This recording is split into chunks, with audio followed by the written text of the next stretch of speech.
So this was the episode I think everyone who's been watching the English dub of Dragon Ball Super has been waiting for.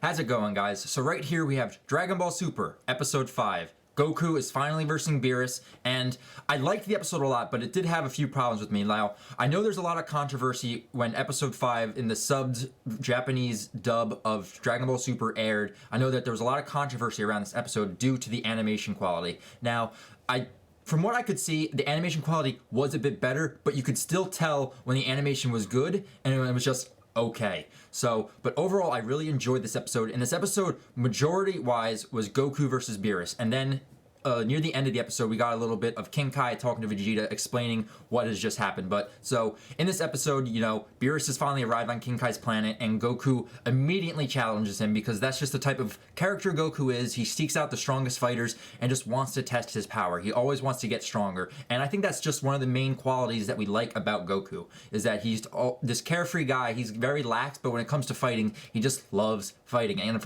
the comedy in this episode was really good too, with King Kai and like some other parts, especially Whis too. I really like Whis and just him, you know, as they're fighting, and he's like, "Yo, maybe I'll eat."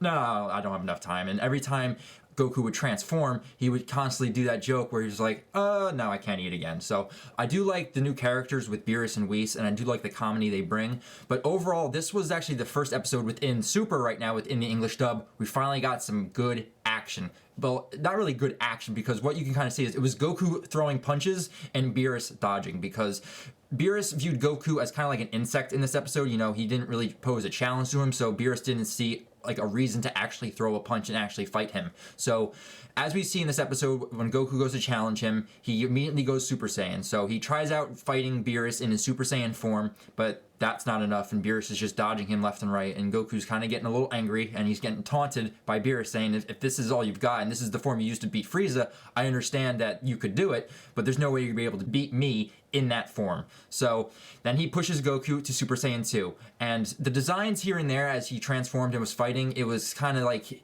back and forth where it was good quality and okay quality, but I do like that we're actually getting to see, you know, Super Saiyan 2, and then once we got out of Super Saiyan 2, he went to Super Saiyan 3. I like being able to see those forms just because they're very cool designs, and I like watching the hair change and stuff. It's just something that I think is just a really cool concept of the Super Saiyan design. But he uses a few Kamehameha waves throughout this episode too, while he's in Super Saiyan 2 and Super Saiyan 3, and Beerus is dodging him like nothing, and then finally Goku goes Super Saiyan 3, and that's when Beerus finally is like, oh, so this was your full power, and he kind of takes it a little bit more seriously, but I think he still views it as like, this is nothing compared to me, and it shows too that like he's still dodging because Goku's not really presenting much of a challenge to him. And then as soon as Goku's about to attack him during one moment, he backs off. It was just like pure instinct that his body noticed. Since he can't sense a god's power, his body automatically sensed that he was in trouble and just backed away, and his mind just didn't know what was happening. And Beerus pointed that out to him.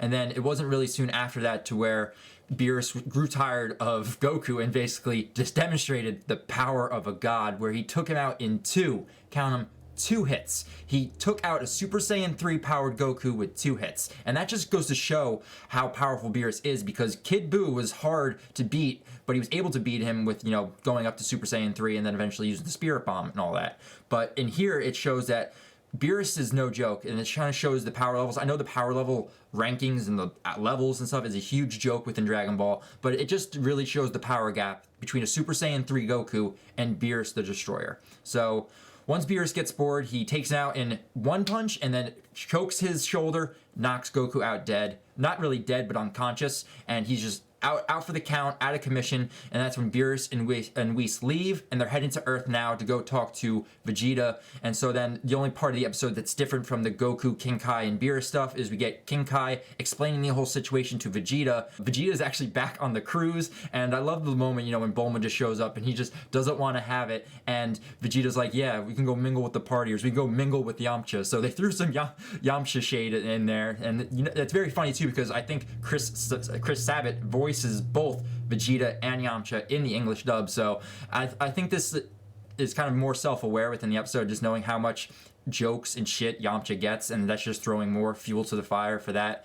But overall, you know, Vegeta finds out the situation, finds out that Goku was taken out within 2 hits, and King Kai just explains, whatever you do not piss off Lord Beerus. And Vegeta actually brings up the topic of he thinks he remembers the name Beerus like from a time long ago, and he's trying to remember who Beerus is. So I believe next episode we're gonna get, you know, Beerus and Vegeta and everything going on in the cruise. We're gonna get some of that, but overall it was a very simple episode, action-packed episode at that, and I really enjoyed it, even though that I do have to say the animation was high at some times and okay at some others, but you can definitely tell that it was a lot different from the controversial art that was in way over a year ago, back when episode 5 first aired in Japan. So I'm glad to see they did clean up a little bit, but it just kind of like, it disappoints me in a way that they can't just make the art look good all the time, and it's just something because I like Dragon Ball and I like it looking good, and when it does look good, it looks really good, but you can definitely tell within this episode that the animation was off from time to time, especially in the far shots when they were like not really close up on our characters, and then just some of the designs just looked a little wonky. But overall, I really did enjoy this episode though. But I want to know from you guys, did you guys watch the English dub of episode 5 of Dragon Ball Super? Did you like the action? Did you like actually getting to see Goku fight now? We actually got our first fight within the series.